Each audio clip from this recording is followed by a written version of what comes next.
Ibarat kata kayak kita nonton TV, remote-nya dipegang orang lain. Gitu ya.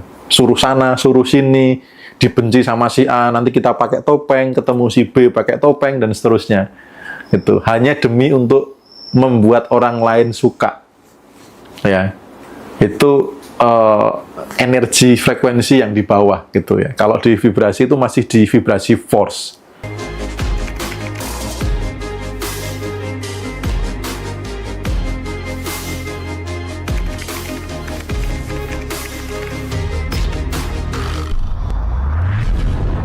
Contoh nih, Anda ingin nolong orang yang terjebak di lumpur. Kalau Anda belum kuat, Anda akan nyemplung sama-sama di lumpur itu. Tapi kalau Anda sudah kuat, Anda akan menariknya dengan mudah. Berarti PR pertama apa? Kuatkan diri dulu. Saya pernah, teman-teman, berada di posisi yang berkorban. Saya juga kondisi berkekurangan, banyak cicilan pada saat itu, tapi melihat teman seperjuangan, teman dekat itu kok anaknya sampai rewel gara-gara kehabisan susu. Gara-gara nggak bisa beli susu gitu ya, gara-gara saldo rekeningnya juga habis, dia juga dikejar cicilan.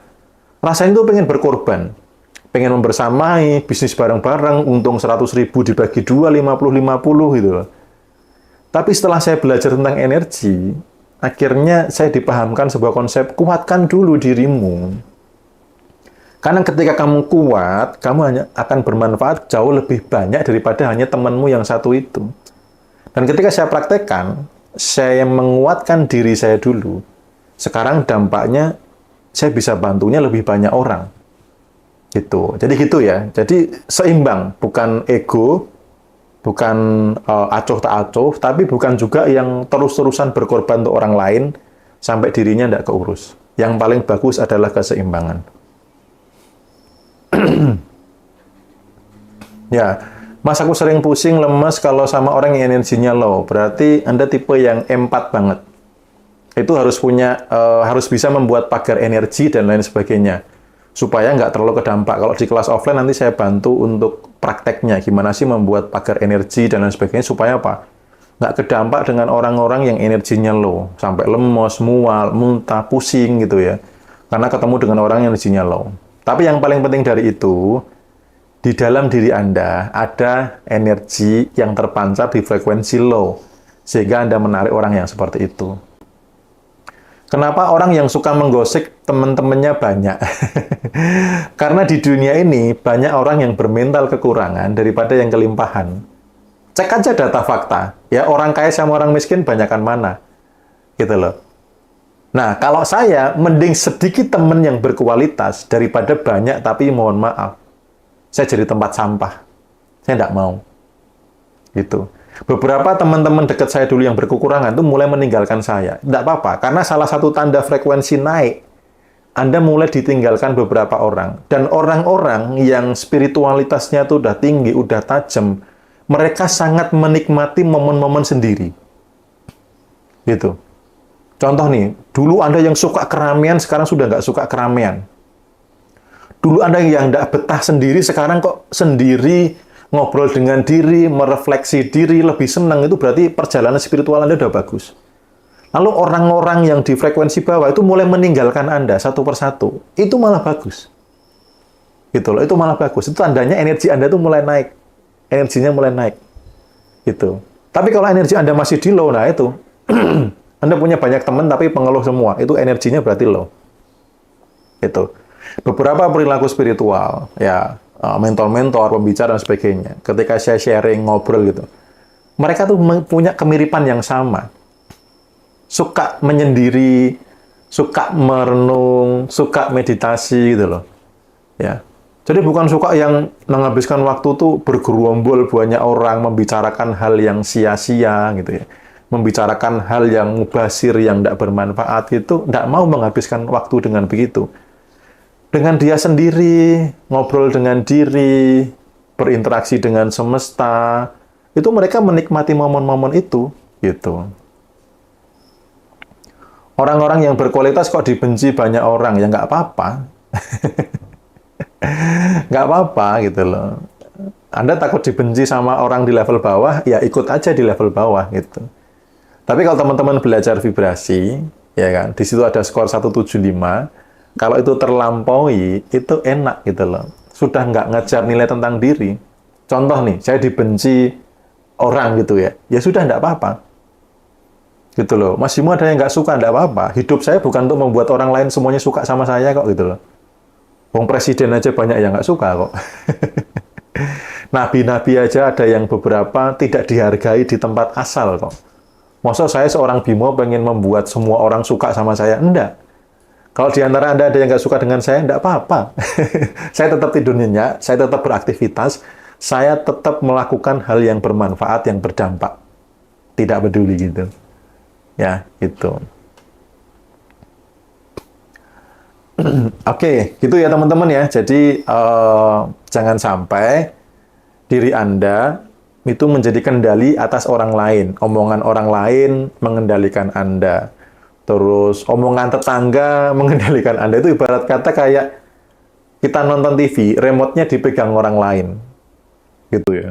Suruh sana, suruh sini, dibenci sama si A, nanti kita pakai topeng, ketemu si B pakai topeng, dan seterusnya. Gitu. Hanya demi untuk membuat orang lain suka. Ya. Itu energi frekuensi yang di bawah gitu ya. Kalau di vibrasi itu masih di vibrasi force. Sampai dibatin sama suami kok tiap hari nonton YouTube-nya Mas Bimo, enggak apa-apa. Dibilang sesat senyumin aja. Kalau belum nyampe enggak apa-apa. Yang penting Anda membaik terus, tapi dibarengi ya, dibarengi perubahan Anda. Gitu. Kalau memang Anda sering nonton YouTube saya, sering nonton TikTok saya, dibarengi dengan perubahan di dalam diri. Karena ketika Anda, misalkan nih, dibilang sama suaminya, nggak bener dan sebagainya, gara-gara nonton video saya, kalau karakter Anda berubah, nanti dia akan merasakan sendiri. Contoh, kok jadi inner beauty-nya naik, gitu ya, kok jadi, mudah senyum, kok jadi rezekinya lancar, nanti akan ngikut kok. Beberapa teman-teman komunitas itu suaminya ngikut belakangan tuh banyak kok, nggak cuma 1-2 orang. Ya, sampai kemarin ada yang akhirnya suaminya ikut meditasi bersama, besoknya langsung dapat keajaiban. Dikasih emas 5 gram, terus kemudian dikasih sepatu baru dan lain sebagainya. Loh, kok secepat ini dapat keajaiban gitu. Akhirnya makin menyadari bahwa ini jalan yang benar gitu loh. Ini adalah jalan yang benar gitu. Ya, belajar energi dibilangnya mau jadi dukun. Ya. Kita lebih dari sekedar dukun ya, bukan hanya dukun. Kita dukun kelimpahan. Kalau teman-teman sudah baca e-book saya yang servo kantong kosong, pasti teman-teman akan tahu salah satu penyebab servo kantong kosong adalah ketika punya uang banyak, pegang uang banyak, ditakut-takuti. Itu, ditakut-takuti. Contoh, ketika nanti kan anak-anak biasanya kan dapat uang banyak nih. Hati-hati mengucapkan jangan pegang uang banyak-banyak, ya kan? Nanti hilang, nanti dicuri, nanti kamu diculik dan lain sebagainya. Ya. Hati-hati karena itu salah satu penyebab servo kantong kosong. Setiap tahun, setiap dapat THR, dapat uang saku dari saudara-saudara gitu ya. Selalu dibilang begitu. Jadi selalu ada salah kalau uang itu banyak. Akhirnya pas besar mengalami servo kantong kosong. Ketika punya uang banyak, merasa resah, gelisah, ini ada yang salah gitu ya. Akhirnya uangnya keluar dengan mudah.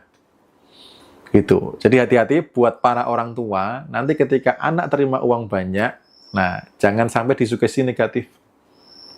Jangan sampai disugesti negatif. Gitu. Cara menghilangkan kekhawatiran nggak cukup bayar gaji karyawan. Itu rasa kekurangan. Akan menarik kekurangan. Jadi temukan dulu alasan kenapa harus khawatir. Karena kalau belum ketemu alasannya, akan kesulitan caranya. Kayak di video-video awal saya tadi, bagaimana cara berhenti mengeluh. Gitu. Berpikirlah jauh lebih besar daripada hanya bayar gaji karyawan. Energi mengalir ke arah atensi. Saya ketemu beberapa pengusaha yang income-nya hanya cukup untuk gaji karyawan. Kenapa? Karena setiap ngobrol, ketemu, ya, gimana bisnisnya? Ya, cukuplah buat gaji karyawan. Atau ketika ngobrol, "Nah, saya itu asal karyawan udah gajian aja udah bersyukur, Mas." Akhirnya apa? Dapatnya ya segitu. Karena atensinya, energinya hanya mengalir di situ. Bukankah Allah Maha Besar? Bukankah semesta itu tiada batas? Kalau afirmasinya kecil, kayak mengecilkannya gitu loh, kayak menyepelekannya, nggak percaya bahwa akan bisa ngasih lebih. Jadi kalau pikiran Anda berada di mode survival hanya untuk bertahan, Anda nggak akan dapat pencapaian besar. Berpikirlah jauh lebih besar daripada survive mode, hanya untuk bertahan. Bertahan hidup, bertahan perusahaannya, ya Anda akan dapat nilai itu aja. Tapi kalau Anda berpikirnya besar, energi Anda mengalir ke kelimpahan, Anda akan dapat kelimpahan kok. Gitu. Dan realita kekurangan bayar gaji saat ini, itu dampak dari rasa kekurangan Anda yang Anda pelihara di masa lalu. Dampak dari energi Anda mengalir ke masa lalu. Sehingga masa depan atau detik ini, Anda mengalami itu. Nah pertanyaannya, masih maukah berada di frekuensi itu? Kalau masih mau, ya selamat menikmati kekurangan terus-menerus. Tapi kalau mau berpikir lebih besar dari itu, mau mengimani masa depan, ya selamat. Anda mengalami perubahan, gitu.